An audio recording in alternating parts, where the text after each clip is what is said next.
Potato బ్రవాసీ తయారు చేయడానికి కావలసిన పదార్థాలు: బంగాళాదుంపలు, ఉప్పు, బియ్యపిండి, పంచదార, వెల్లుల్లి, మిరియాలు, లవంగాలు, ఎండుమిరపకాయలు, ఉల్లిపాయలు, టమాటాలు, నూనె.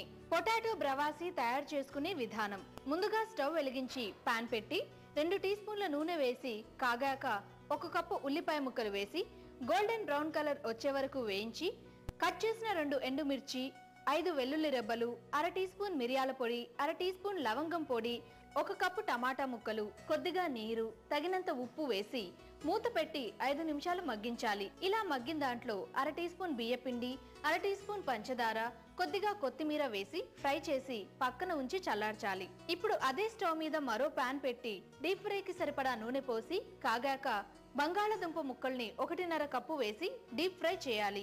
ఇప్పుడు చల్లార్చిన కర్రీని మిక్సీలో మెత్తగా గ్రైండ్ చేసి ఒక బౌల్లోకి తీసుకొని ఫ్రై అయిన బంగాళదుంప ముక్కల్ని కర్రీలో వేసుకొని కలిపి కొత్తిమీర జల్లాలి. అంతే, పొటాటో బ్రవాసీ రెడీ.